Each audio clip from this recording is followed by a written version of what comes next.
Hey friends, I'm Krista and I make videos for women's intentional community and women's wellness, mind, body, and spirit. And I'm about to read to you from my private journal, which looks like this. And this is a continuation from the last one, so I upload these in chronological order. And my goal is to put out a video at least once a week for now. This is a new format, so you don't have to listen to the previous one. I think you can pick up as we go along. But this is in fact my private personal journal in my own handwriting, and I'm reading it the same day that I wrote it. Sunday, July 7th, 2024. It's Sunday afternoon, and now I'm sitting outside at the park on my mat earthing. I just had lunch, and I'm dealing with heat over 100 degrees pretty well, I think. There is a slight breeze, thankfully, but mainly I have more energy today than I did Friday, when I could have dropped from heat exhaustion, because I made some positive changes. I changed clothes. I'm now only wearing very loose-fitting crop pants and loose-fitting tops, when normally I wear leggings and a tank top undershirt. But anything too tight or close to the skin is way too hot. I'm staying hydrated. I'm eating well. Yesterday it was a $30 meal of fajitas with iced tea at the Mexican place. Today it was a $5 forage in my food bag for crunchy potato sticks, olives, and some canned tuna fish. Every day is a little different. Sitting inside that air-conditioned restaurant for over 4 hours, eating a big dinner that someone else cooked, and writing in this journal, and drinking 3 huge mugs of that iced tea yesterday was just what I needed. The refills kept coming, the inside decor was pleasant, the music was upbeat, my waiter was smiling, laughing, and singing at times. He knew when to check in and when to leave me alone. It wasn't too crowded or full of young kids running around or loud noises, making it a good spot to write. When I lived in Anchorage, I never appreciated ice the way I do now. The days I spent feeling like the temperature was too hot, oppressive, or dangerous were practically never in 40 years plus of residency. In Alaska, not many people have air conditioning because it's not necessary. Fans are usually enough to cool down in the few weeks of summer weather when it starts to feel too hot. But now that I'm on the mainland again, hot summers are a new challenge for me, and ice is a blessing. I'll never take it for granted again. And I wish I had some now for my very warm water bottle and my Mr. spray bottle. But I'm roughing it. And I'm taking a day off from extroverting and spending money just to sit in a restaurant or other business that has air conditioning. This Sunday feels like a day of rest. I'm within sight of my vehicle, so I can keep the door open for ventilation, making it cooler once I go back inside. This has been a very quiet street with little traffic, and almost no one has come to visit the park except me, because it's way too hot to be outside. Especially if you can be inside with AC. So, off-grid, no-frills camping isn't glamorous. I dare say most people could not see themselves living this lifestyle because of the trade-offs. It takes physical, mental, emotional, and spiritual strength to live without the amenities that most people take for granted with standard housing, such as refrigeration, running water and plumbing, unlimited supplies of it for drinking and washing, bodies, dishes, and clothes, Most people would not want to explore new ways of bathing, like sponge baths, or giving up their flushing porcelain thrones for a mobile lifestyle, or deal with the air being too hot or too cold, depending on the season and the time of day or night. Yet I'm doing it, and even though it's only been 5 months, I am happier exploring new places despite the discomforts of choosing budget travel to save money, because now I can move around much more spontaneously, and I'm seeing and doing things I never would have otherwise. This mobile lifestyle makes my old life seem small, limited, routine, interacting with the same places and people and walking the same paths. I wasn't growing anymore, and my house and all my possessions that I accumulated over decades just possessed me. I do miss my dance floor and my utilities, but I don't miss the massive bills and feeling like I couldn't leave. Just planning a 2-week out-of-state trip used to be such a big deal, with airfare, hotels, rental cars. Now I just live, work, and travel out of my mobile RV, a no-frills home on wheels, like millions of others have discovered is a viable lifestyle choice. There are people I follow online living in motorhomes, vans, even cars, much smaller than my own setup. I've met cyclists who claim they live off-grid full-time, couch surfing, but that is really unappealing to me as a celibate, voluntarily single female traveling alone. I like having my own space, even if it's small. I would probably make a pretty good astronaut, but exploring my own consciousness as a psychonaut, creator, writer, philosopher, and therapist has been the most interesting way to live and travel for me. There are people wealthy enough to take vacations in space now, but the thing I learned a long time ago about moving and traveling is that you always bring your own personality and your own consciousness with you wherever you go. And the people you interact with who have the greatest proximity to you have an enormous impact on your quality of life.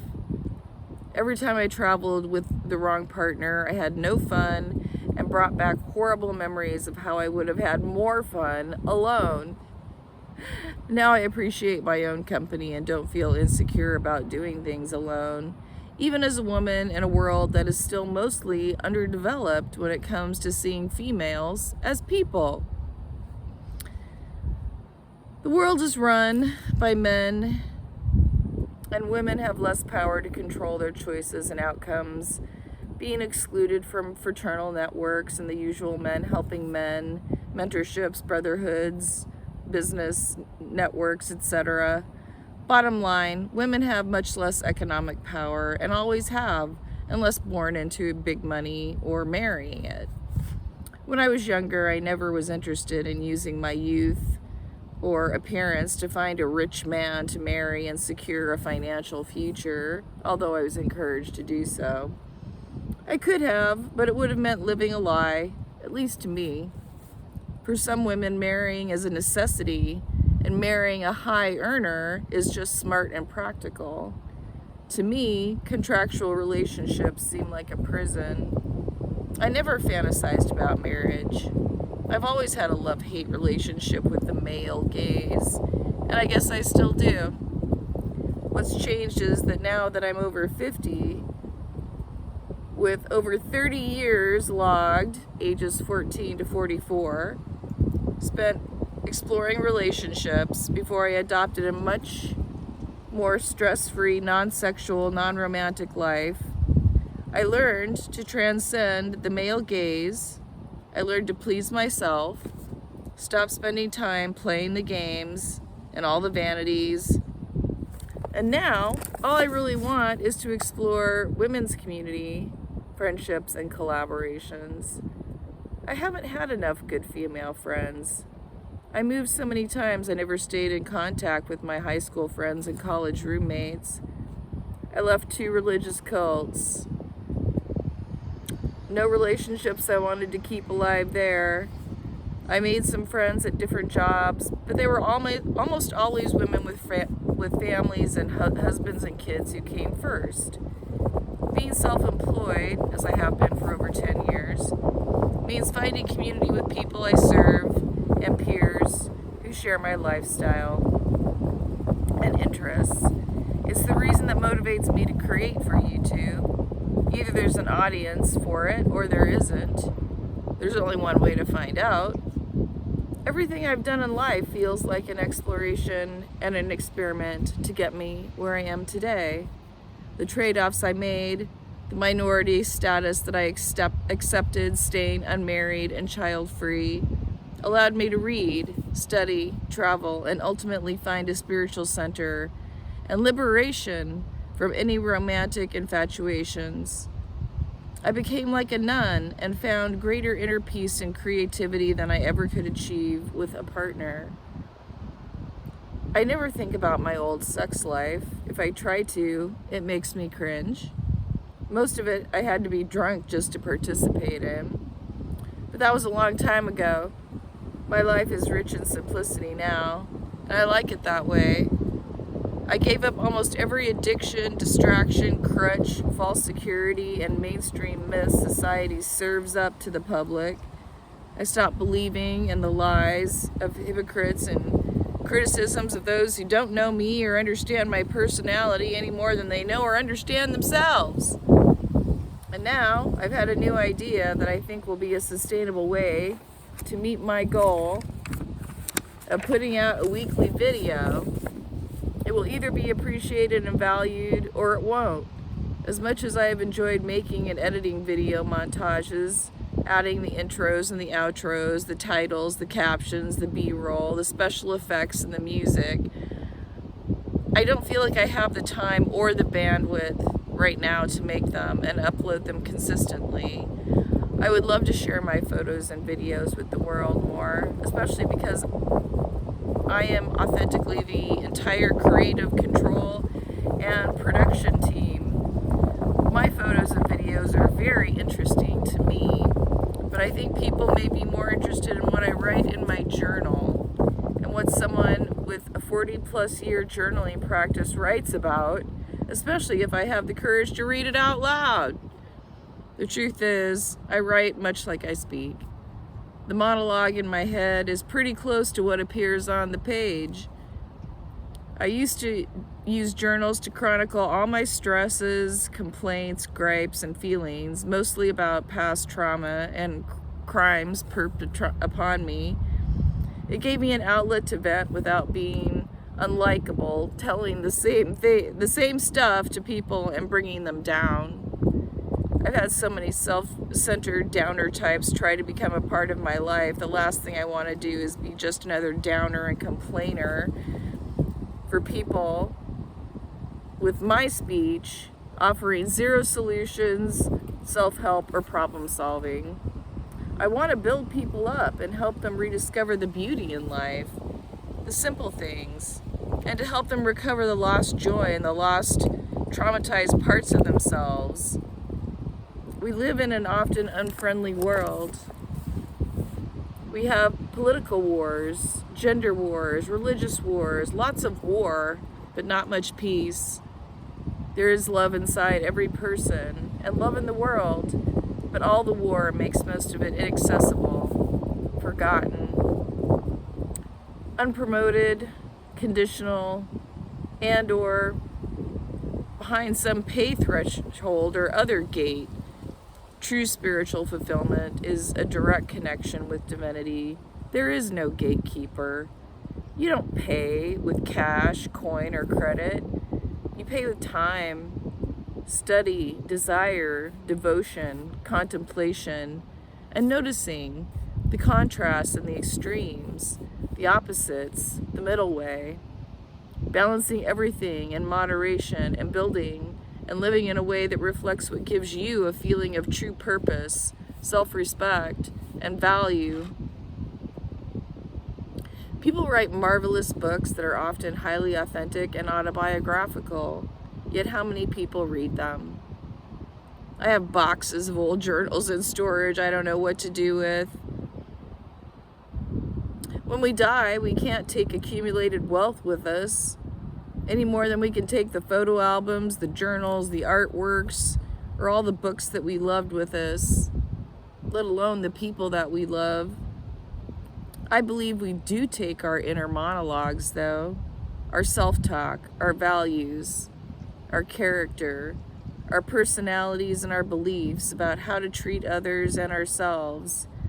And that's why I can recommend journaling as a healing path, a spiritual practice, and a portal to the inner being that craves expression and connection.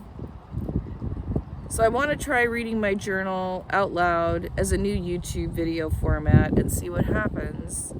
It isn't hard for me to fill blank pages, and I feel brave enough to bare my soul to the unseen audience in cyberspace. So that is my journal entry for the day. I hope you enjoyed that. I enjoyed reading it to you, and I'm sending you lots of love, unconditional love. Wherever you are, you have value, you have worth. Don't let anybody tell you any different. I'll see you on the next one. Thanks for watching.